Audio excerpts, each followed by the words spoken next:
ಜೀನಾಗೆ ಸಂಪಾದಕತ್ವದಲ್ಲಿ ಜಿಎನ್ಎಸ್ news ಸಾಗರಿಸುತ್ತದ ಆಚೆ ಈಚೆ ಶುಕ್ರವಾರದ ನ್ಯೂಸ್ ಅಪ್ಡೇಟ್ಗೆ ತಮಗೆ ಸ್ವಾಗತ. ಮುಖ್ಯಾಂಶಗಳು. ನಗರಸಭೆ ಮುಂದುವರಿದ ಸಾಮಾನ್ಯ ಸಭೆಯಲ್ಲಿ ಸೌಲಭ್ಯವಂಚಿತ ಖಾಸಗಿ ಲೇಔಟ್ ಚರ್ಚೆ. ಪೌರಾಯುಕ್ತ ನಾಗಪ್ಪ ಅವರನ್ನು ಹೃದಯವಂತ ಎಂದು ಹೇಳಿ ಅಚ್ಚರಿ ಮೂಡಿಸಿದ ರವಿಲಿಂಗನಮಕ್ಕಿ. ಮೂಲ ಸೌಲಭ್ಯ ಇಲ್ಲದ ಲೇಔಟ್ ವಿರುದ್ಧ ಕ್ರಮಕ್ಕೆ ಅಳವಿಕೋಡಿ ಮೇಘರಾಜ್ ಒತ್ತಾಯ. ಲಿಂಗದಹಳ್ಳಿಯಲ್ಲಿ ಸ್ವರ್ಣವಲ್ಲಿ ಶ್ರೀಗಳಿಂದ ಭಗವದ್ಗೀತೆ ಅಭಿಯಾನಕ್ಕೆ ಚಾಲನೆ. ಭಗವದ್ಗೀತೆ ಎಲ್ಲರೂ ಕಲಿಯಲು ಶ್ರೀಗಳ ಸಂದೇಶ. ರಾಮಕೃಷ್ಣ ಶಾಲೆಯ ಕ್ರಿಯಾಶೀಲತೆ ಕುರಿತು ನಂಜುಂಡಸ್ವಾಮಿ ಮೆಚ್ಚುಗೆ. ಸಾಗರಕ್ಕೆ ಎಬಿವಿಪಿಯ ರಾಣಿ ಅಬ್ಬಕ್ಕ ರಥಯಾತ್ರೆ ಆಗಮನ, ಗಣ್ಯರಿಂದ ಸ್ವಾಗತ. ರಾಣಿ ಅಬ್ಬಕ್ಕ ಶೌರ್ಯ, ಸಾಹಸ ಮತ್ತು ರಥಯಾತ್ರೆ ಕುರಿತು ಸ್ಮಿತಾ ಮತ್ತು ಸುಧಾಶಣೆ ಮಾತು. ಸಾಗರ ವಿಜಯನಗರದ ಶಿವಕುಮಾರ್ಗೆ ರಾಜ್ಯಮಟ್ಟದ ಉತ್ತಮ ಶಿಕ್ಷಕ ಪ್ರಶಸ್ತಿ. ಈಗ ಸುದ್ದಿಯ ವಿವರ. ಸಾಗರ ನಗರ ವ್ಯಾಪ್ತಿಯಲ್ಲಿ ನಿರ್ಮಾಣವಾಗಿರುವ ಲೇಔಟ್ಗಳಲ್ಲಿ ಮೂಲಭೂತ ಸೌಲಭ್ಯಗಳ ಕೊರತೆ ಇದ್ದು ನಿವೇಶನ ಖರೀದಿ ಮಾಡಿದವರು ಸಂಕಷ್ಟ ಅನುಭವಿಸುತ್ತಿದ್ದಾರೆ. ನಗರಸಭೆಯಿಂದ ಇಂತಹ ಲೇಔಟ್ಗಳ ಪುನರ್ ಪರಿಶೀಲನೆ ನಡೆಸುವಂತೆ ನಗರಸಭೆ ನಾಮನಿರ್ದೇಶನ ಸದಸ್ಯ ರವಿಲಿಂಗನಮಕ್ಕಿ ಒತ್ತಾಯಿಸಿದ್ದಾರೆ. ಸಾಗರದ ನಗರಸಭೆಯಲ್ಲಿ ಶುಕ್ರವಾರ ಕರೆಯಲಾಗಿದ್ದ ಮುಂದುವರಿದ ಸಾಮಾನ್ಯ ಸಭೆಯಲ್ಲಿ ಅವರು ಮಾತನಾಡುತ್ತಿದ್ದರು. ಸದಸ್ಯ ಟಿಡಿ ಮೇಘರಾಜ್, ಶಂಕರ್ ಅಳವಿಕೋಡಿ ಹಾಗೂ ಇದಕ್ಕೆ ಪ್ರತಿಕ್ರಿಯೆ ನೀಡಿ ಪೌರಾಯುಕ್ತ ಎಚ್.ಕೆ. ನಾಗಪ್ಪ ಮಾತನಾಡಿದರು. ನಗರಸಭಾ ಅಧ್ಯಕ್ಷೆ ಮೈತ್ರಿ ಪಾಟೀಲ್, ಉಪಾಧ್ಯಕ್ಷೆ ಸವಿತಾ ವಾಸು, ನಗರಸಭಾ ಅಧಿಕಾರಿಗಳು ಈ ಸಂದರ್ಭದಲ್ಲಿ ಹಾಜರಿದ್ದರು. ನೋಡಿ ಮೇಡಮ್, ನಮ್ಮ 15ನೇ ವಾರ್ಡ್ ನನ್ನ ಮನೆಯ ಕೆಳಭಾಗದಲ್ಲಿ ಪಾಪ ಇವತ್ತು ನಿರಂತ ನಮ್ಮ ಹೆಗಡೆ ಅವರು ಮತ್ತೆ ಇನ್ನೊಂದು ಚಿರಂತಿ ಮಠ ಅಂತಿದ್ದಾರೆ. ಇವರು ಬಾವಿಗಳಿಗೆಲ್ಲ ಚರಂಡಿ ನೀರು ಹೋಗಿ ಚರಂಡಿ ನೀರುಗಳ ಮುಂತಾದ್ಮೇಲೆ ಮಳೆ ನೀರು ಮತ್ತೆ ಚರಂಡಿ ನೀರು ಹೋಗಿ ಜಾಗ ಇಲ್ಲ. ನೋಡಿಲ್ಲಿ ಯಾವ ರೀತಿಯಾಗಿದೆ.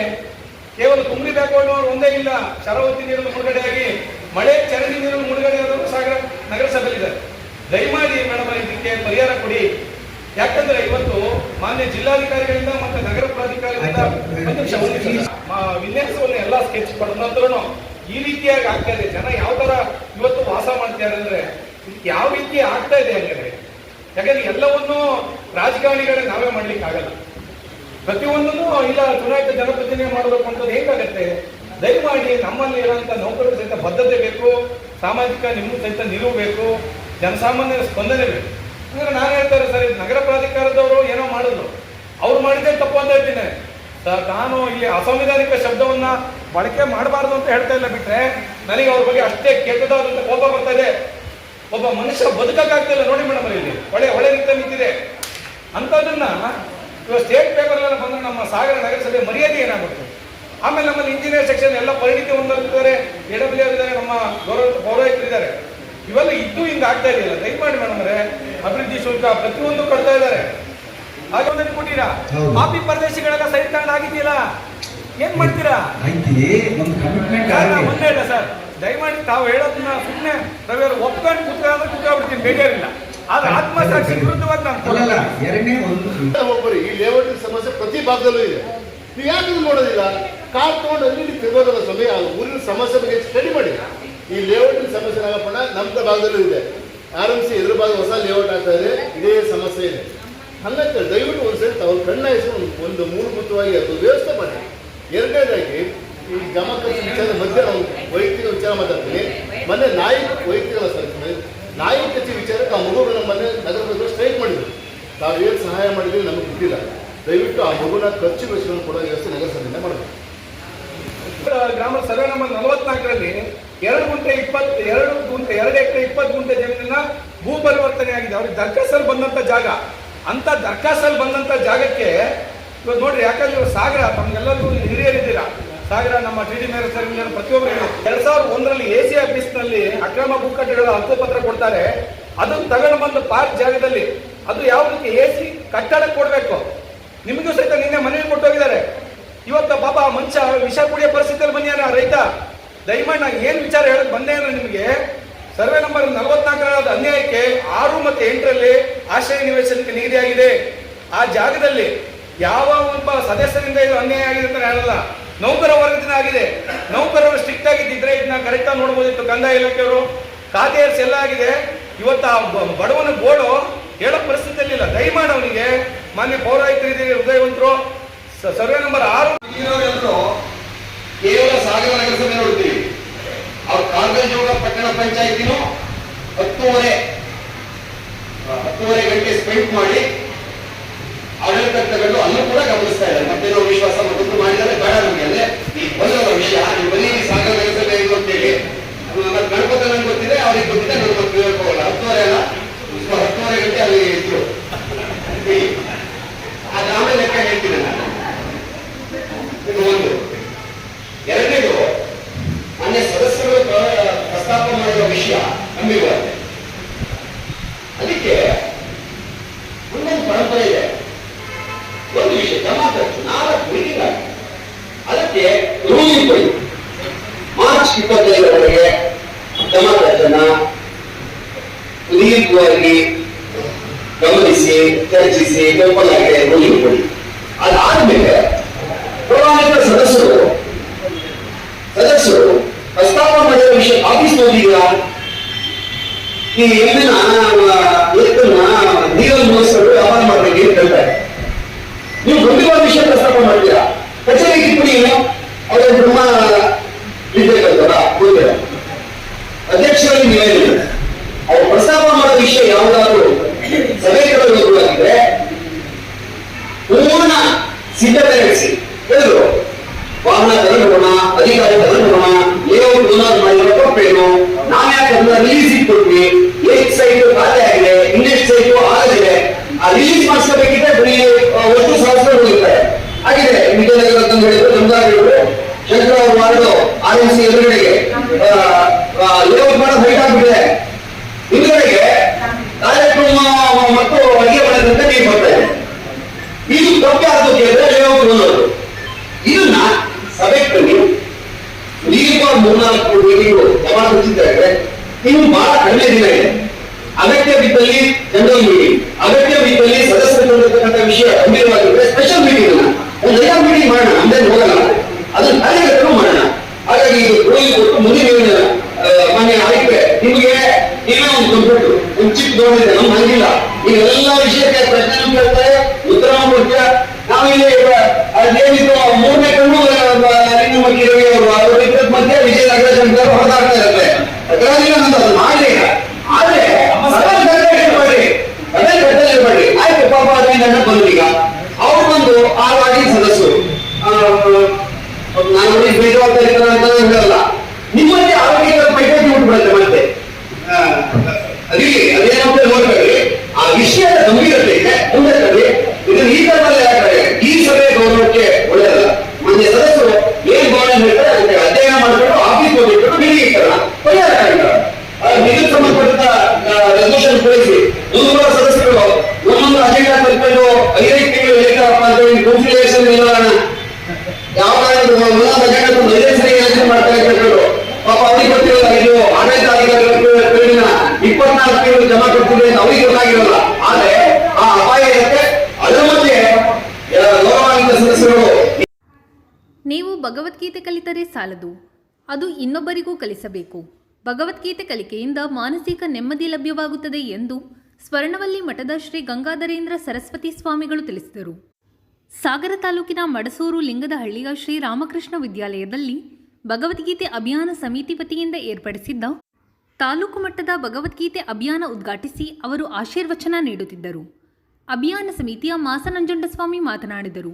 ಅಭಿಯಾನ ಸಮಿತಿ ಅಧ್ಯಕ್ಷ KV ಜಯರಾಮ್ ಕಾರ್ಯಕ್ರಮದ ಅಧ್ಯಕ್ಷತೆ ವಹಿಸಿದ್ದರು. ಈ ಸಂದರ್ಭದಲ್ಲಿ ರಾಮಕೃಷ್ಣ ವಿದ್ಯಾಸಂಸ್ಥೆ ಸಂಸ್ಥಾಪಕ ದೇವರಾಜ್, ಪ್ರಮುಖರಾದ ಅಶ್ವಿನಿ ಕುಮಾರ್, ಅಶೋಕ್ ಭಟ್, ಪಾಣಿ ರಾಜಪ್ಪ, ಮಧುರಾಜ್ ಶೇಟ್, ಸುಲೋಚನಾ, ಬದರಿನಾಥ್, ಅಶೋಕ್ ಕುಮಾರ್, ಸವಿತಾ ಶ್ರೀಕಾಂತ್, GV ಹೆಗಡೆ, ಸರಿತಾ ದೇವರಾಜ್ ಇನ್ನಿತರರು ಹಾಜರಿದ್ದರು. ಎಲ್ಲ ಶಾಲೆಗಳು ನಡೆಯಲಿ ಮತ್ತು ಮಹಾಸಮರ್ಪಣೆ ಕೂಡ ಹೆಚ್ಚಿನ ಸಂಖ್ಯೆಯಲ್ಲಿ ನೀವೆಲ್ಲ ಬನ್ನಿ ಅಂತ. ಭಗವದ್ಗೀತಾ ಅಭಿಯಾನದ ಬಗ್ಗೆ ಆಗಲೇ ಕೆಲವು ಸಂಗತಿಗಳನ್ನು ಅಶೋಕ್ ಭಟ್ ಹೇಳಿದರು. ಅಭಿಯಾನ ಏನು ಶುರುವಾಗಲಿಲ್ಲ, ನಾವು ಸಿದ್ಧತೆ ಮಾಡ್ತಾ ಇದ್ದೀವಿ ಅಷ್ಟೇ. ಅಧಿಕವಾಗಿ ಶುರುವಾಗುವುದು ಅಕ್ಟೋಬರ್ 25ನೇ ತಾರೀಕಿನ ದಿವಸ, ಬಲಿಪಾಡ್ಯಮೆಯ ಮರುದಿನ. ಆ ದಿನ ವಿದ್ಯುಕ್ತವಾಗಿ ಎಲ್ಲಗಳ ಉದ್ಘಾಟನೆ ಆಗುತ್ತೆ. ಅನಂತರ 8 ದಿನಗಳ 4 ಹಂತಗಳಲ್ಲಿ ಈ ಅಭಿಯಾನ ನಡೀತದೆ.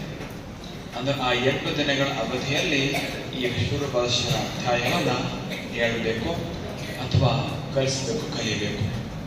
ಈಗಾಗಲೇ ಕಲಿತವ್ರು ಹೇಳಬೇಕು, ಕಲಿದೇ ಇದ್ದವರು ಅವಾಗ ಕಲಿಬೇಕು, ಕಲಿತವ್ರು ಅವ್ರಿಗೆ ಕಲಿಸ್ಬೇಕು. ಈ ರೀತಿಯಲ್ಲಿ ಅಕ್ಟೋಬರ್ 25 ಇದರ ವಿದ್ಯುಕ್ತ ಚಾರಣ ಆಗುತ್ತೆ. ಅಲ್ಲಿಂದ ನವೆಂಬರ್ 30 ತನಕ ಅಂದರೆ 1 ತಿಂಗಳ ಮೇಲೆ 5 ದಿನ, ಸುಮಾರು 1 ತಿಂಗಳ ಈ ಅಧ್ಯಯನ ನಡೀತದೆ. ಅದರಲ್ಲಿ ಮೊದಲ 3 ಹಂತದಲ್ಲಿ ಮಕ್ಕಳೆಲ್ಲ ಶಾಲೆಗಳಲ್ಲಿ ಇದನ್ನು ಅಭ್ಯಾಸ ಮಾಡಬೇಕು. ಇದೇ ಧಾಟಿಯಲ್ಲಿ ಅಭ್ಯಾಸ ಮಾಡಬೇಕು. ಯಾಕೆ ಈ ಧಾಟಿಯ ಬಗ್ಗೆ ಆಗ್ರಹ ಅಂತಂದ್ರೆ, ಇಡೀ ರಾಜ್ಯದಲ್ಲಿ ಒಂದೇ ಧಾಟಿ ಹೇಳ್ತಾ ಇದ್ದಾರೆ ಮತ್ತು ಈ ಒಂದು ಯಮನ್ ಕಲ್ಯಾಣ ರಾಗ್ ಇದು ದೊಡ್ಡ ಸಮೂಹದಲ್ಲಿ ಹಾಡಿದಾಗ ತುಂಬ ಆಕರ್ಷಕವಾಗಿದೆ, ತುಂಬ ಭಾವನಾತ್ಮಕವಾದ ಸ್ಪಂದನೆ ಅದರಿಂದ ಬರ್ತದೆ. ಹೀಗಾಗಿ ಇಡೀ ರಾಜ್ಯದಲ್ಲಿ ಇದನ್ನೇ ಅಳವಡಿಸ್ತಾ ಬಂದಿದ್ದೇವೆ. ಆದ್ದರಿಂದ ನೀವು ಒಂದು ಸ್ವಲ್ಪ ಅದಕ್ಕೆ ಅಡ್ಜಸ್ಟ್ ಹಾಕೋಬೇಕು. ಅದು ಮುಂದೆ ನಿಮ್ಮ ಶಾಲೆ ಅದೇ ದಾಟಿಯನ್ನು ಮುಂದುವರಿಸಬಹುದು. ನಮಗೆ ತಿಳಿದ ಹಾಗೆ ಅಭಿಯಾನ ನಡೆದ ಜಿಲ್ಲೆಗಳಲ್ಲಿ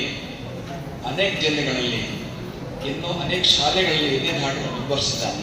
ನಮ್ಮ ಅಭಿಯಾನ ಅಲ್ಲಿ ಹೋಗಿ ಬಂದ ನಂತರ ಇದಕ್ಕೆ ಅವರು ಅಡ್ಜಸ್ಟ್ ಆಗ್ಬಿಟ್ಟಿದ್ದಾರೆ. ಅದೇ ಥರ ನಿಮ್ಮ ಶಾಲೆ ಕೊಂಡು ಮುಂದೆ ಅದರ ಚಿಂತನೆ ಮಾಡಬಹುದು.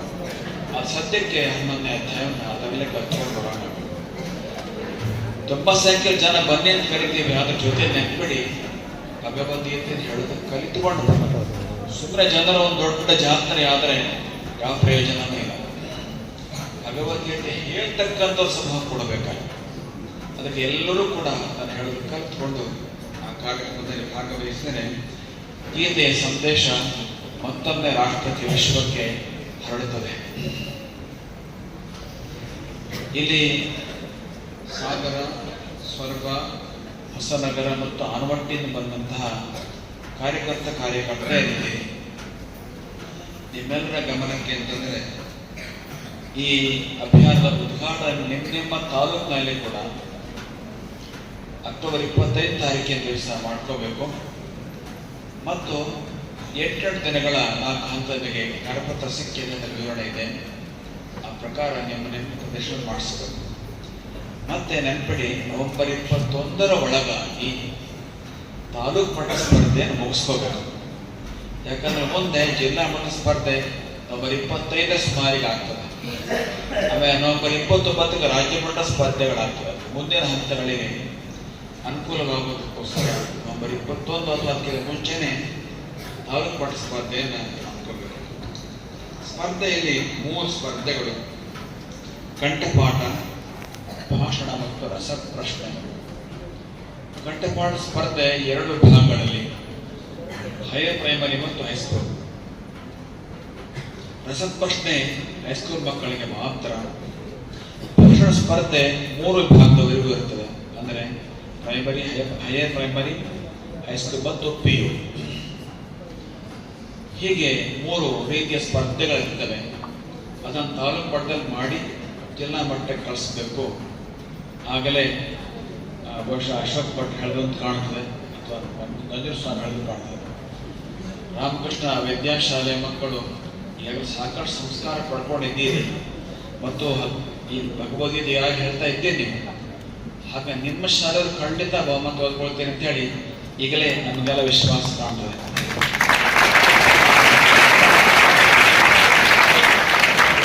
ಈ ಒಂದು ನಮಸ್ಕರಿಸುತ್ತಾ ವಿಶೇಷವಾಗಿ ಬಹಳ ಸಂತೋಷ ಆಗ್ತಾ ಇದೆ. ಏಕೆಂದರೆ ಭಗವದ್ಗೀತೆ ಅಭಿಯಾನದ ಮಾನ್ಯ ಅತ್ಯಂತ ಕ್ರಿಯಾಶೀಲ ಹಾಗೂ ಬಹುಶಃ ಜವಾಬ್ದಾರಿಯನ್ನು ತಗೊಂಡ ಮೇಲೆ 24/7 ಬೇರೆಯವರು ತಾನೂ ನಿದ್ದೆ ಮಾಡದೆ ಬೇರೆಯವರು ಕೂಡ ನಿದ್ದೆ ಮಾಡೋಕ್ಕೆ ಬಿಡದೆ ಇದರಲ್ಲೇ ಅತ್ಯಂತ ಯೋಚನೆ ಮಾಡ್ತಾ ಇರ್ತಕ್ಕಂಥ ಹಿರಿಯ ವಕೀಲರಾಗಿರ್ತಕ್ಕಂಥ ಅಶೋಕ್ ಭಟ್ರು ನಮ್ಮೆಲ್ಲರನ್ನು ಕೂಡ ಬಡಿದೆಬ್ಬಿಸ್ತಾ ಇದ್ದಾರೆ. ಈ ಭಗವದ್ಗೀತೆ ಕಾರ್ಯಕ್ರಮ ಬಹಳ ಅತ್ಯಂತ ಯಶಸ್ವಿ ಆಗಬೇಕು ಅನ್ನುವಂಥ ಆ ದೃಷ್ಟಿಯಿಂದ ಸಾಗರದಲ್ಲಿ ಈ ಜವಾಬ್ದಾರಿಯನ್ನು KV ಜಯರಾಮ್ ಅವರ ತಂಡದ ನೇತೃತ್ವದಲ್ಲಿ ನಾವು ಕೆಲಸವನ್ನು ಮಾಡ್ತಾ ಇದ್ದೀವಿ. ಜ್ಯೋತಿ ಮಣ್ಣೂರು ಪ್ರಧಾನ ಸಂಚಾಲಕರು ಹಾಗೂ ಶಂಕರ ಮಠದ ಧರ್ಮದರ್ಶಿಯಾಗಿದ್ದ ಶ್ರೀನಿಕುಮಾರ್ ಅವರು. ನಮಗೆ ಬಹಳ ಸಂತೋಷದ ವಿಚಾರ ಅಂದರೆ ಗುರುಗಳಿಗೆ ಒಂದು ಅವರ ಆಹ್ವಾನ ಏನು ತರ್ತಾ ಇದ್ವಿ. ಈ ಥರ ಭಗವದ್ಗೀತೆ ಅಭಿಯಾನದ ಮೊಟ್ಟ ಮೊದಲ ಪ್ರಶಿಕ್ಷಣ ಶಿಬಿರ ಬಹಳ ಚೆನ್ನಾಗಿ ನಿಮ್ಮ ಆಶೀರ್ವಾದದಿಂದ ನಡೆದಿದ್ದು, ಇದು ಸಾಗರದ ಶೃಂಗೇರಿ ಶಂಕರ ಮಠದಲ್ಲಿ ಮೊದಲಿಗೆ ಅನ್ನೋದನ್ನು ನಾನು ಈ ಸಂದರ್ಭದಲ್ಲಿ ಹೇಳಲಿಕ್ಕೆ ಅತ್ಯಂತ ವಿನಮ್ರಪೂರ್ವಕದಿಂದ ನಿಮ್ಮ ಗಮನಕ್ಕೆ ತರ್ತಾ ಇದ್ದೇನೆ. ಇದಾದ ತಕ್ಷಣ ಈ ಬಾರಿ ನಾವು ಈ ರಾಮಕೃಷ್ಣ ವಸತಿ ಶಾಲೆಯನ್ನು ದೇವರಾಜ ದಂಪತಿಗಳನ್ನು ನಾವು ವಿನಂತಿ ಮಾಡಿದಾಗ ಅತ್ಯಂತ ಸಂತೋಷದಿಂದ, ಇದು ನಮ್ಮ ಪುಣ್ಯ, ಹಿಂದೆ ಇಲ್ಲಿಗೆ ಸ್ವಾಮೀಜಿಗಳು ಬಂದು ಹೋಗಿದ್ದರು, ಈಗ ಬರ್ತಾ ಇದ್ದಾರೆ ಅಂದರೆ ಇದು ನಮ್ದು ಯಾವುದೋ ಒಂದು ಜೀವನದ ಒಂದು ಸೌಭಾಗ್ಯ ಅಂದ್ಕೊಂಡು ಬಹುಶಃ ಆ ದೇವರಾಜ ದಂಪತಿಗಳು ನಾವು ಯಾವತ್ತು ಅವತ್ತಿಂದ ಈ ಕಾರ್ಯಕ್ರಮ ಮಾಡಬೇಕು ಅಂತ ಹೇಳಿದೀವಿ, ಅವತ್ತಿಂದಲೂ ಕೂಡ ಅವರು ಕೂಡ ಹಗಲು ರಾತ್ರಿ ಈ ಕಾರ್ಯಕ್ರಮವನ್ನು ಯಶಸ್ವಿಯಾಗಿ, ಜೊತೆಗೆ ನವೆಂಬರ್ 30ನೇ ತಾರೀಕು ನಡೆಯುವಂಥ ಅಭಿಯಾನ ಕಾರ್ಯಕ್ರಮಕ್ಕೆ ಸಾವಿರಾರು ಜನ ವಿದ್ಯಾರ್ಥಿಗಳು ನಾವು ಕೂಡ ಇಲ್ಲಿಂದ ಕಲಿತು ಬರ್ತೀವಿ ಅಂತ ಹೇಳಿರೋದು ಕೂಡ ಬಹಳ ನಮ್ಮೆಲ್ಲರಿಗೂ ಕೂಡ ಸಂತೋಷ ತಂದಿದೆ ಅನ್ನೋದನ್ನ ಈ ಸಂದರ್ಭದಲ್ಲಿ ನಾವು ಹೇಳಲಿಕ್ಕೆ ಇಷ್ಟಪಡ್ತಾ ಇದ್ದೀವಿ. ಹಾಗೆ ನಮ್ಮ ಸ್ವರ್ಗದ ಮಧುರಾಯ್ ಜಿ ಶೇಟ್ ಅವರು, ನಮ್ಮ ಕಾಳಿಂಗರಾಜ್ ಅವರು, ಮತ್ತು ಅಲ್ಲಿ ತಂಡ ಆಲ್ವಂತಿಯ ತಂಡದವರು, ಮತ್ತು ನಮ್ಮ ಹೊಸನಗರದ ಇವತ್ತು ಅನೇಕ ಜನ ಎಲ್ಲ ಮೌಂಟ್ ಅಲ್ಲಿಗೆ ರಾಜಸ್ಥಾನಕ್ಕೆ ಹೋಗಿದ್ದಾರೆ. ಆದರೂ ಕೂಡ ಸುಲೋಚನಾ ಮೇಡಮ್ ಅವರು ಕೂಡ ಇಲ್ಲಿ ಅವರ ತಂಡದೊಂದಿಗೆ ಇಲ್ಲಿ ಬಂದಿದ್ದಾರೆ. ಅವರೆಲ್ಲರನ್ನು ಕೂಡ ನೆನಪು ಮಾಡಿಕೊಳ್ತಾ ಒಟ್ಟು ನವೆಂಬರ್ 30ನೇ ತಾರೀಕು ಈ ಕಾರ್ಯಕ್ರಮವನ್ನು ನಾವು ಯಶಸ್ವಿ ಮಾಡೋಣ. ರಾಮಕೃಷ್ಣ ಶಾಲೆ ದೇವರಾಜ್ ಅವರಲ್ಲಿ ನಾನು ದಂಪತಿಗಳಲ್ಲಿ ಆ ಶಿಕ್ಷಕ ವರ್ಗದಲ್ಲಿ ಪ್ರಾರ್ಥನೆ, ಆ ನವೆಂಬರ್ 30ನೇ ತಾರೀಕು ನಡೆಯುವಂಥ ಆ ಕಾರ್ಯಕ್ರಮದಲ್ಲಿ ಸ್ಪರ್ಧೆ ಕಾರ್ಯಕ್ರಮಗಳು ಕೂಡ ಇದೆ, ಅದನ್ನೆಲ್ಲ ನಮ್ಮ ಹೇಳ್ತಾರೆ ನೆಕ್ಸ್ಟು. ಆದರೆ ಆ ಸ್ಪರ್ಧೆಯಲ್ಲೂ ಕೂಡ ರಾಜ್ಯ ಮಟ್ಟದ ಸ್ಪರ್ಧೆಯಲ್ಲೂ ಕೂಡ ಭಗವದ್ಗೀತೆ ಸ್ಪರ್ಧೆಯಲ್ಲಿ ರಾಮಕೃಷ್ಣ ವಸತಿ ಶಾಲೆಯ ವಿದ್ಯಾರ್ಥಿಗಳೇ ಮೊದಲನೇ ಬಹುಮಾನ ಪಡೆಯುವಂತಾಗಲಿ ಕೂಡ ಅನ್ನೋದನ್ನು ಕೂಡ ನಾನು ವಿನಂತಿಯನ್ನು ಬಹಳ ಚೆನ್ನಾಗಿ ಅದನ್ನು ಕಲಿತು ಆಗಲಿ, ಮತ್ತು ಅತಿ ಹೆಚ್ಚಿನ ಸಂಖ್ಯೆಯಲ್ಲಿ ಭಾಗವಹಿಸಿದ ಒಂದು ದಾಖಲೆ ಕೂಡ ರಾಮಕೃಷ್ಣ ಶಾಲೆಯ ಸಾಗರಕ್ಕೆ ಅಖಿಲ ಭಾರತೀಯ ವಿದ್ಯಾರ್ಥಿ ಪರಿಷತ್ ವತಿಯಿಂದ ಆಗಮಿಸಿದ್ದ ರಾಣಿ ಅಬ್ಬಕ್ಕ ರಥಯಾತ್ರೆಯನ್ನು ಮಹಾಗಣಪತಿ ದೇವಸ್ಥಾನದ ಬಳಿ ನಗರಸಭೆ ಅಧ್ಯಕ್ಷೆ ಮೈತ್ರಿ ಪಾಟೀಲ್, ಉಪಾಧ್ಯಕ್ಷೆ ಸವಿತಾ ವಾಸು, ವಿಶ್ವ ಹಿಂದೂ ಪರಿಷತ್ ಜಿಲ್ಲಾಧ್ಯಕ್ಷೆ ಪ್ರತಿಮಾ ಜೋಗಿ ಹಾಗೂ ಪ್ರಸನ್ನ ಕೆರೆಕೈ ಸ್ವಾಗತಿಸಿದರು. ಈ ಸಂದರ್ಭದಲ್ಲಿ ಸ್ಮಿತಾ ಹಾಗೂ ಸುಧಾ ಶೆಣೈ ಮಾತನಾಡಿದರು. ವಾದಿರಾಜ್, ಶ್ರೀದೇವಿ, ಸುರಕ್ಷಾ, ಅಖಿಲ, ಸಪ್ತಕ, ಮೋಹನ್, ಸಂಜಯ್, ಸಂದೀಪ್, ಚಿನ್ಮಯ್, ಪುನೀತ್, ದರ್ಶನ್ ಇನ್ನಿತರರು ಈ ಸಂದರ್ಭದಲ್ಲಿ ಹಾಜರಿದ್ದರು. ವೀರಮಾತೆ ವೀರರಾಣಿ ಅಬ್ಬಕ್ಕನ ಜಯಂತ್ಯುತ್ಸವ 500 ವರ್ಷಗಳೇ ಆಗೋಯ್ತು. ಆದರೂ ನಮ್ಮ ಗುಲಾಮಿತನವನ್ನು ನಾವು ಬಿಡಲಿಲ್ಲ. ಈ ಸಂದರ್ಭದಲ್ಲಿ ಒಂದು ಸಣ್ಣ ಮಾತು ಅಬ್ಬಕ್ಕನ ಬಗ್ಗೆ ಹೇಳಬೇಕು ಅಂತ ಹೇಳಿ ಇಚ್ಛಿಸ್ತಾ ಇದ್ದೇನೆ. ಎಲ್ಲರಿಗೂ ಕೂಡ ಇತಿಹಾಸ ಪುಸ್ತಕ ಇದೆ. ನಾವೆಲ್ಲರೂ ಕೂಡ ಇತಿಹಾಸವನ್ನು ಓದ್ತಾನೆ ಇರುವವರು, ಓದಿದವರು. ಇಡೀ ಇತಿಹಾಸದಲ್ಲಿ ಅಬ್ಬಕ್ಕನ ಬಗ್ಗೆ ಎಷ್ಟು ಮಾತಿರುವಂಥದ್ದು. ನಮ್ಮ ಭಾರತದ ಸ್ವಾತಂತ್ರ್ಯಕ್ಕಾಗಿ ಸಾವಿರಾರು ಜನ ಹೋರಾಡಿದ್ದಾರೆ. ಅದರಲ್ಲಿ ವೀರರಾಣಿ ಅಬ್ಬಕ್ಕನೂ ಒಬ್ಬಳು. ಇದೇ ಒಂದೇ ಒಂದು ಸಾಲು ನಮ್ಮ ಈ ವೀರರಾಣಿ ಅಬ್ಬಕ್ಕನ ಬಗ್ಗೆ ಇರುವಂಥದ್ದು. ಪುಣ್ಯಕ್ಕೆ ವೀರರಾಣಿ ಅನ್ನುವಂಥ ಒಂದು ಮಾತನ್ನ ಸೇರಿಸಿದ್ದಾರೆ. ಆದರೆ ಆಕೆ ಹೇಗೆ ವೀರರಾಣಿ ಆದ್ಲು, ಯಾವ ಕಾರಣಕ್ಕೆ ವೀರರಾಣಿ ಆದ್ಲು, ಯಾವ ರೀತಿಯಲ್ಲಿ ಸ್ವಾತಂತ್ರ್ಯ ಹೋರಾಟವನ್ನು ಮಾಡಿದ್ಲು, ಏನಾದರೂ ಗೊತ್ತಿದೆಯಾ ನಮಗೆ? ಏನೂ ಗೊತ್ತಿಲ್ಲ.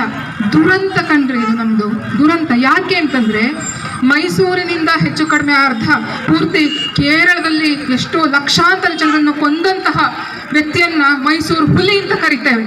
ಆದರೆ ಇವತ್ತು ಗೋಮಾಂತಕ ಅಂತ, ನೀವು ಮಹಾಭಾರತದಲ್ಲಿ ಕೃಷ್ಣಾವತಾರವನ್ನು ಓದಿದ್ರೆ ಅಥವಾ ಮಹಾಭಾರತದ ಪರಿಚಯ ಇದ್ರೆ ನಿಮಗೆ ಗೋಮಾಂತಕದ ಹೆಸರು ಕೇಳಿರಬಹುದು. ಮಹಾಭಾರತ ಕಾಲದಿಂದಲೂ ಕೂಡ ಅತ್ಯಂತ ಪ್ರಸಿದ್ಧವಾದಂತಹ ತಾಣ, ಕೃಷ್ಣನಿಗೂ ನೆಲೆ ಕಲ್ಪಿಸಿದಂತಹ ತಾಣ ಗೋಮಾಂತಕ. ಆ ಗೋಮಾಂತಕ ಇವತ್ತು ಗೋವಾ ಅಂತ ಕರೆಸಿಕೊಳ್ತಾ ಇದೆ. ಆ ಗೋವಕ್ಕೆ ನೀವು ಹೋದ್ರಿ ಅಂತಾದ್ರೆ ಅಲ್ಲಿಯ ಸಂಸ್ಕೃತಿ, ಅಲ್ಲಿಯ ಆಚಾರ ವಿಚಾರ ಯಾವ ಮಟ್ಟಕ್ಕೆ ವ್ಯತ್ಯಾಸಗಳಿದೆ ಅನ್ನೋದನ್ನು ನೀವು ಸುಲಭವಾಗಿ ಅರ್ಥ ಮಾಡಿಕೊಳ್ಬಹುದು. ಯಾಕಂದ್ರೆ ನಮ್ಮ ಸಂಸ್ಕೃತಿಗೂ ನಮ್ಮ ಆಚಾರ ವಿಚಾರಕ್ಕೂ ಗೋವಾದಲ್ಲಿ ಇವತ್ತಿರುವಂತಹ ಸಂಸ್ಕೃತಿಗೂ ಆಚಾರ ವಿಚಾರಕ್ಕೂ ಇಷ್ಟೆಲ್ಲ ವ್ಯತ್ಯಾಸ ಇದೆ. ನೆನಪಿಟ್ಟುಕೊಳ್ಳಿ, ಇವತ್ತು ಗೋವಾ ಏನಾಗಿದೆಯೋ ಅದಕ್ಕೆ ಕಾರಣ ಪೋರ್ಚುಗೀಸರು. ನಮ್ಮ ವೀರರಾಣಿ ಅಬ್ಬಕ್ಕ, ಇನ್ನೊಬ್ಬಳು ನಮ್ಮದೇ ಸಾಗರದ ರಾಣಿ, ಪರಿಚಯ ಇದೆಯಾ? ಹೆಸರು ಕೇಳಿದ್ದೀರಾ? ಚೆನ್ನಭೈರಾದೇವಿ, ರೈನಾ ದಿ ಪಿಮೆಂಟಾ ಅಂತ ಹೇಳಿ ಪೋರ್ಚುಗೀಸರಿಂದಲೇ ಹೆಸರು ತಗೊಂಡಂತಹ ರಾಣಿ ಚೆನ್ನಭೈರಾದೇವಿ. ಅಂತಹ ಮಹಾನ್ ರಾಣಿಯರ ಬಗ್ಗೆ ನಮಗೆ ಗೊತ್ತೇ ಇಲ್ಲ. ಇದೇ ಹೆಣ್ಣು ಮಕ್ಕಳು ರಾಣಿ ಅಬ್ಬಕ್ಕ, ರಾಣಿ ಚೆನ್ನಭೈರಾದೇವಿ, ಅವರಿಂದಾಗಿ ಇವತ್ತು ನಮ್ಮ ಸಾಗರ ಅಥವಾ ನಮ್ಮ ಕರಾವಳಿ ಪ್ರದೇಶ ಗೋವಾದ ಹಾಗೆ ಆಗೋದ್ರಿಂದ ಬಚಾವಾಗಿದೆ. ಇಂತಹ ವೀರರಾಣಿಯರನ್ನು ನೆನಪಿಸಿಕೊಳ್ಬೇಕಾದಂಥದ್ದು ನಮ್ಮ ಕರ್ತವ್ಯ. ಹಾಗಿದ್ದರೆ ಪ್ರಶ್ನೆ, ಹೇಗೆ ವೀರರಾಣಿ ಆದ್ಲು ಆಕೆ? ಯಾವ ರೀತಿಯಲ್ಲಿ ವೀರರಾಣಿ ಇಟ್ಕೊಳ್ಳಿ, ಏನು ಕರಾವಳಿ ಪ್ರದೇಶ ಇದೆ, ಹೆಚ್ಚಿನ ಕರಾವಳಿ ಪ್ರದೇಶಗಳು ಮಾತೃ ಪ್ರಧಾನ ವ್ಯವಸ್ಥೆಯನ್ನು ಹೊಂದಿರುವಂಥದ್ದು. ಹಾಗೆ ತಪ್ಪಲಿಯಾಗಿ ಬೆಳೆದಂತಹ ಅಬ್ಬಕ್ಕ, ತುಂಬ ಚಿಕ್ಕ ವಯಸ್ಸಿನಲ್ಲಿ ತಂದೆ ತಾಯಿಯರನ್ನು ಕಳ್ಕೊಂಡಂತಹ ಅಬ್ಬಕ್ಕ ಬೆಳೆದಿದ್ದು ಮಾವ ತಿರುಮಲರಾಯರ ಒಂದು ಆಳ್ವಿಕೆಯಲ್ಲಿ. ತಿರುಮಲರಾಯರು ಕೂಡ ಸೋದರ ಸೊಸೆಯನ್ನು ತುಂಬ ಚೆನ್ನಾಗಿ ಬೆಳೆಸಿದ್ರು. ಅಷ್ಟೇ ಅಲ್ಲ, ಸಕಲ ಶಾಸ್ತ್ರಗಳನ್ನು, ವಿದ್ಯೆಗಳನ್ನು ಎಲ್ಲವನ್ನೂ ಕೂಡ ಕಲಿಸಿದ್ರು. ಆದರೆ ಹಾಗೆ ಅವಳು ವಿದ್ಯೆ ಕಲಿತಾ ಇರುವಂತಹ ಸಂದರ್ಭದಲ್ಲೇ ಮಾವನಿಗೆ ಪ್ರಶ್ನೆ ಕೇಳ್ತಾ ಇದ್ಲು, ಯಾಕೆ ಮಾವ ಈ ರೀತಿ ನಾವು ಗುಲಾಮಿತನದಲ್ಲಿ ಬದುಕ್ತಾ ಇದ್ದೇವೆ, ಯಾಕೆ ಆ ಪೋರ್ಚುಗೀಸರಿಗೆ ಕಪ್ಪ ಕೊಡ್ತಾ ಇದ್ದೇವೆ ಅನ್ನುವ ಪ್ರಶ್ನೆಯನ್ನು. ಆಗ ಮಾವ ಏನು ಹೇಳಿದ್ರು ಗೊತ್ತಾ? ಎಲ್ಲಿಯವರೆಗೆ ನಮ್ಮೊಳಗೆ ಒಗ್ಗಟ್ಟಿರೋದಿಲ್ಲ ಅಲ್ಲಿಯವರೆಗೆ ನಾವು ಹೀಗೆ ಬೇರೆಯವರಿಗೆ ದಾಸರಾಗಿದ್ದೇ ಇರ್ತೇವೆ. ಎಲ್ಲಿಯವರೆಗೆ ನಾವು ಒಗ್ಗಟ್ಟಾಗಿರೋದಿಲ್ಲ ಅಲ್ಲಿಯವರೆಗೆ ನಾವು ಗುಲಾಮಿತನದಲ್ಲಿ ಇರಲೇಬೇಕಾಗ್ತದೆ ಅನ್ನುವಂಥದ್ದು ಅವಳ ಮಾವ ಹೇಳಿದಂತಹ ಮಾತು. ಇವತ್ತಿಗೂ ಅದು ಸತ್ಯವಾಗಿಯೇ ನಡೀತಾ ಇದೆ. ಇವತ್ತಿಗೂ ಕೂಡ ನಮ್ಮ ಆಂತರಿಕ ಕಲಹ, ಇವತ್ತಿಗೂ ಕೂಡ ನಮ್ಮ ಒಳಗಿನ ಏನು ದ್ವೇಷ, ದಳ್ಳೂರಿ ಇದೆ. ಇದೇ ಕಾರಣಕ್ಕಾಗಿ ಇಡೀ ಭಾರತ ಒಗ್ಗಟ್ಟಾಗಲಿಕ್ಕೆ ಸಾಧ್ಯ ಆಗ್ತಾ ಇಲ್ಲ. ಇಡೀ ಭಾರತ ವಿದೇಶಿ ಆಕ್ರಮಣಗಳಿಂದ ಬಚಾವಾಗಲಿಕ್ಕೆ ಸಾಧ್ಯ ಆಗ್ತಾ ಇಲ್ಲ. ಆದರೆ 500 ವರ್ಷಗಳ ಹಿಂದೆನೇ ಇದನ್ನು ಅರ್ಥ ಮಾಡಿಕೊಂಡವಳು ರಾಣಿ ಅಬ್ಬಕ್ಕ. ತುಂಬ ಚಿಕ್ಕ ವಯಸ್ಸಿನಲ್ಲಿಯೇ ಮದುವೆಯಾಗಿ ಮಂಗಳೂರಿಗೆ ಹೋದಂಥವಳು, ಲಕ್ಷ್ಮಪರಸ ಬಂಗರಾಜನನ್ನ ಮದುವೆಯಾದಂಥವಳು. ತುಂಬ ಒಳ್ಳೆಯ ರೀತಿಯಲ್ಲಿ ಆಡಳಿತದಲ್ಲಿ ಸಹಕಾರವನ್ನು ನೀಡ್ತಾ ಇದ್ದಂಥವಳು. ಆದರೆ ಮತ್ತೊಬ್ಬ ಅಳಿಯನಾಗಿದ್ದಂತಹ ಕಾಮರಾಜ ತುಂಬ ಕೆಟ್ಟ ಬುದ್ಧಿಯಂಥ ಒಬ್ಬ ವ್ಯಕ್ತಿ. ಈಕೆ ಮೇಲೂ ಕಣ್ಣು ಹಾಕಿದವನು, ರಾಜ್ಯದ ಮೇಲೂ ಕಣ್ಣು ಹಾಕಿದವನು. ಯಾವಾಗ ಪೋರ್ಚುಗೀಸರು ಇವರಿಗೆ ಕಪ್ಪವನ್ನು ಕೊಡುವುದನ್ನು ಮುಂದುವರಿಸಬೇಕು ಅಂತ ಆಗ್ರಹ ಮಾಡ್ತಾರೆ, ಆಗ ಇವಳು ವಿರೋಧಿಸ್ತಾಳೆ. ಏನಾಗಿದೆ, ನಮ್ಮನೆಲ್ಲ ಇದು ನಮ್ಮ ಜನ, ನಮ್ಮ ನೆಲಕ್ಕೆ, ನಮ್ಮ ಜನರಿಗೆ ನಾವು ಅವರಿಗೆ ಕಪ್ಪ ಕೊಡಬೇಕು, ಯಾಕೆ ಕೊಡಬೇಕು ಕಪ್ಪ ಅಂತ ಕೇಳಿ ವಿರೋಧಿಸ್ತಾಳೆ. ಆದರೆ ಕಾಮರಾಯ ದುಷ್ಟಬುದ್ಧಿ ಮಾಡಿ ಹೇಗಾದರೂ ಮಾಡಿ ಅವಳನ್ನು ನಾಶ ಮಾಡಬೇಕು ಅನ್ನೋ ಕಾರಣಕ್ಕಾಗಿ ಕಪ್ಪವನ್ನು ಕೊಡಲೇಬೇಕು ಅಂತ ಹೇಳಿ ತೀರ್ಮಾನ ಮಾಡ್ತಾನೆ. ತುಂಬ ಬೇಸರದಿಂದ ಆಕೆ ಮಂಗಳೂರನ್ನು ಬಿಟ್ಟು ನಾನು ಉಳ್ಳಾಲಕ್ಕೆ ಹೋಗಿ ನೆಲೆ ನಿಲ್ತೇನೆ ಅಂತ ಹೇಳ್ತಾಳೆ. ಮಾತೃಪ್ರಧಾನ ವ್ಯವಸ್ಥೆ ಇದ್ದ ಕಾರಣ ಅವಳಿಗೆ ತವರಿನಿಂದ ಸಿಕ್ಕಂತಹ ಒಂದು ಜಾಗ ಉಳ್ಳಾಳ. ನಂತರದಲ್ಲಿ ಆಕೆ ಉಳ್ಳಾಲದಲ್ಲಿ ಒಂದು ಆಡಳಿತವನ್ನು ನಡೆಸಿ ತುಂಬ ಒಳ್ಳೆಯ ರೀತಿಯಲ್ಲಿ ಎಲ್ಲ ಪ್ರಜೆಗಳನ್ನು ತುಂಬ ಚೆನ್ನಾಗಿ ನೋಡಿಕೊಂಡು ಆಡಳಿತವನ್ನು ನಡೆಸ್ತಾಳೆ. ಆದರೆ ಅಷ್ಟೊತ್ತಿಗಾಗಲೇ ಪೋರ್ಚುಗೀಸರ ಕಣ್ಣು ಆಕೆಯ ಮೇಲೆ ಬಿದ್ದಿತ್ತು. ಕಪ್ಪ ಕೊಡೋದಿಲ್ಲ, ನಮ್ಮ ವಿರೋಧಿ ಇವಳು ಅನ್ನೋದು ಅವರಿಗೆ ಅರ್ಥ ಆಗಿತ್ತು. ಜೊತೆಗೆ ಕಾಮರಾಯ ಕೂಡ ಪದೇ ಪದೇ ಪೋರ್ಚುಗೀಸರಿಗೆ ಅವಳ ವಿರುದ್ಧವಾಗಿ ಎತ್ತುಕಟ್ಟುವಂಥ ಪ್ರಯತ್ನ ಮಾಡ್ತಾ ಇದ್ದ. ಪರಿಣಾಮ ಪೋರ್ಚುಗೀಸರು ಅವಳ ಮೇಲೆ ದಾಳಿಯನ್ನು ಮಾಡಲಿಕ್ಕೆ ಪ್ರಯತ್ನ ಪಟ್ಟರು. ನೇರವಾಗಿ ಅಲ್ಲ, ಮೊದಲೇನು ಮಾಡಿದ್ರು, ಅಲ್ಲಿಯ ಮೀನುಗಾರರು ಮೊಗವೀರರ ಮೇಲೆ ನೇರವಾಗಿ ಹಿಂಸೆಯನ್ನು ಕೊಡ್ಲಿಕ್ಕೆ ಪ್ರಾರಂಭ ಮಾಡಿದ್ರು. ಪೋರ್ಚುಗೀಸರ ಮೇಲೆ ಯುದ್ಧವನ್ನು ಸಾರಿ ಯುದ್ಧದಲ್ಲಿ ಮಹಿಳೆಯರಾಗಿರ್ಬೋದು, ಯಾವ ರಾಜರು ಅಥವಾ ಕಳೆದು ಹೋಗಿರುವಂತಹ ವ್ಯಕ್ತಿತ್ವಗಳನ್ನ ಮತ್ತೆ ನಮ್ಮ ರಾಷ್ಟ್ರದಲ್ಲಿ ಪುನರ್ ಸ್ಥಾಪಿಸುವಂತಹ ಕೆಲಸ ಮಾಡ್ತಾ ಇದೆ. ಅದೇ ದೇಹದಿಂದ ಈ ವರ್ಷ ರಾಣಿಯೈ ಅಬ್ಬಕ್ಕ ಅನ್ನುವಂತಹ ಒಬ್ಬ ರಾಣಿ ಉಳ್ಳಾಳದಲ್ಲಿ ಹುಟ್ಟಿ ಹೇಗೆ ಪೋರ್ಚುಗೀಸರು ಭಾರತಕ್ಕೆ ದಾಳಿ ಮಾಡಿದಾಗ ಅವರನ್ನು ಸತತವಾಗಿ 40 ವರ್ಷಗಳ ಕಾಲ ತಡೆಗಟ್ಟಿ ಭಾರತಕ್ಕೆ ಪೋರ್ಚುಗೀಸರ ಸುಳಿವು ಬರದಂತೆ ಕಾಪಾಡಿಕೊಂಡು ಆ ರಾಣಿಯ ಬಗ್ಗೆ ರಥಯಾತ್ರೆಯನ್ನು ಇಟ್ಕೊಂಡಿದ್ದು. ಈ ರಥಯಾತ್ರೆ ಕರ್ನಾಟಕದ ಸುತ್ತುತ್ತಾ ಇವತ್ತು 6ನೇ ದಿನ ಸಾಗರಕ್ಕೆ ಬಂದು ನಿಂತಿದೆ. ರಾಣಿ ಅಬ್ಬಕ್ಕ ಉಳ್ಳಾಳದಂತಹ ಒಂದು ಸಣ್ಣ ಪ್ರದೇಶವನ್ನು ಆಳಿದಂತಹ ರಾಣಿ. ಈಕೆ ಒಂದು ಪುರುಷ ಪ್ರಧಾನ ಸಮಾಜ. ಯಾವ ರಾಜರುಗಳು ಹೆದರಿ ಪೋರ್ಚುಗೀಸರಿಗೆ ಕಪ್ಪ ಕೊಡ್ಲಿಕ್ಕೆ ಸ್ಟಾರ್ಟ್ ಮಾಡ್ತಾ ಇದ್ರು, ಆಗ ಅಬ್ಬಕ್ಕ ಸಿಮ್ಮಿಣಿಯಂತೆ ಸಿಡಿದೆದ್ದು ಪೋರ್ಚುಗೀಸರ ವಿರುದ್ಧ ಅಭಯವಾಗಿ ಧೈರ್ಯದಿಂದ ದಾಳಿ ಮಾಡುತ್ತಾ ಸತತವಾಗಿ 4 ದಶಕ 40 ವರ್ಷಗಳ ಕಾಲ ಪೋರ್ಚುಗೀಸನ ಹಿಮ್ಮೆಟ್ಟಿ ನಿಲ್ಲಿಸ್ತಾರೆ. ಈಕೆ ಒಂದು ವಿಶೇಷ ದಾಳಿಯ ಬಗ್ಗೆ ಹೇಳ್ತಾ ನನ್ನ ಪ್ರಾಸ್ತಾವಿಕ ನುಡಿಗಳನ್ನ ಮುಗಿಸ್ತೇನೆ. ಗೊತ್ತಿರ್ಬೋದು, ತೆಂಗಿನ ವನದ ಗರಿಗಳನ್ನ ತೆಗೆದು ಅದನ್ನ ಸುತ್ತಿ ಅದಕ್ಕೆ ಸೀಮೆ ಎಣ್ಣೆಯನ್ನು ಸುರಿದು ಅದಕ್ಕೆ ಬೆಂಕಿ ಹಚ್ಚಿ ಪೋರ್ಚುಗೀಸರ ದೊಡ್ಡ ದೊಡ್ಡ ಹಡಗುಗಳ ಮೇಲೆ ಬಿಡ್ತಿದ್ರು. ಇದನ್ನ ಬ್ರಿಟಿಷ್ ಮತ್ತೆ ಪೋರ್ಚುಗೀಸ್ ಇತಿಹಾಸಗಾರರು ಫೈರ್ ಆರೋ ಅಂತ ಕರೆದಿದ್ದಾರೆ. At that time where the world was in the dark, the India has given the fire arrow ಅಂತ ಹೇಳ್ತಾರೆ ಬ್ರಿಟಿಷ್ ಬರಹಗಾರರು. ಅಂದ್ರೆ ಯಾವಾಗ ಯುದ್ಧ ನೀತಿಯ ತಿಳಿದೇ ಇರಲಿಲ್ಲ ಇಡೀ ಪ್ರಪಂಚಕ್ಕೆ, ಆಗ ಫೈರ್ ಆರೋ ಅನ್ನು ಕಂಡಿಡಿದು ಅಬ್ಬಕ್ಕ ಬಿಡ್ತಿದ್ಲು ಅಂತ. ಇಂತಹ ವೀರರಾಣಿ ಅಬ್ಬಕ್ಕನ ರಾಣಿಯ ಬಗ್ಗೆ ಯಾವ ಟೆಕ್ಸ್ಟ್ ಬುಕ್ ನಲ್ಲಿ ಆಗಿರ್ಬೋದು ಎಲ್ಲಿಯೂ ತಿಳಿದಿಲ್ಲ. ನಮ್ಮ ಭಾರತದ ಮೇಲೆ ಸತತವಾಗಿ 17 ಬಾರಿ ದಾಳಿ ಮಾಡಿ 17 ಬಾರಿಯೂ ಮಣ್ಮುಕ್ಕಿ ಹೋದಂತ ಮಹಮ್ಮದ್ ಗೋರಿ ಗಜನಿ ಅವರನ್ನ ನಮ್ಮ ಟೆಕ್ಸ್ಟ್ ಬುಕ್ಸ್ ನಲ್ಲಿ ಹೇಳ್ತಾರೆ. ಅದೇ ನಮ್ಮ ಅಬ್ಬಕ್ಕನ ಬಗ್ಗೆ ಒಂದು ಪುಟವೂ ಸಹ ಇಲ್ಲ. ಭಾರತಕ್ಕೆ ಬಂದು ಭಾರತವನ್ನ ಲೂಟಿ ಮಾಡಿದಂತ ಪೋರ್ಚುಗೀಸರ ಬಗ್ಗೆ ನಮಗೆ ಪಾಠ ಇದೆ. ಇದೇ ಪೋರ್ಚುಗೀಸರನ್ನ ಮೆಟ್ಟಿ ನಿಂತಹ ಅಬ್ಬಕ್ಕನ ಬಗ್ಗೆ ಎಲ್ಲೂ ಪಾಠ ಇಲ್ಲ. ಸ್ನೇಹಿತರೆ, ಇನ್ನೊಂದು ಮಾತು ಹೇಳ್ತೇನೆ. ಆಗ ಅಬ್ಬಕ್ಕ ಬ್ರಿಟಿಷರ ವಿರುದ್ಧ, ಪೋರ್ಚುಗೀಸರ ವಿರುದ್ಧ ಹೋರಾಡಿದ್ರು. ಆದ್ರೆ ನಾವು ಇವತ್ತು ಅಬ್ಬಕ್ಕರಾಗಿ ವೈಚಾರಿಕ ಯುದ್ಧದಲ್ಲಿ ಹೋರಾಡಬೇಕಿದೆ. ಯಾವ ವೆಸ್ಟರ್ನೈಸೇಷನ್ ನಾವು ಮಾಡರ್ನೈಸೇಷನ್ ಅಂತ ಹೇಳಿ ಫಾಲೋ ಮಾಡ್ತಾ ಇದ್ದೇವೆ, ಅದನ್ನ ತೆಗೆದು ನಮ್ಮ ವೈಚಾರಿಕ ಯುದ್ಧದಲ್ಲಿ ಗೆದ್ದು ನಮ್ಮ ಸಂಸ್ಕೃತಿಯನ್ನು ಉಳಿಸಬೇಕಾದ ಕಾಲ ಬಂದಿದೆ.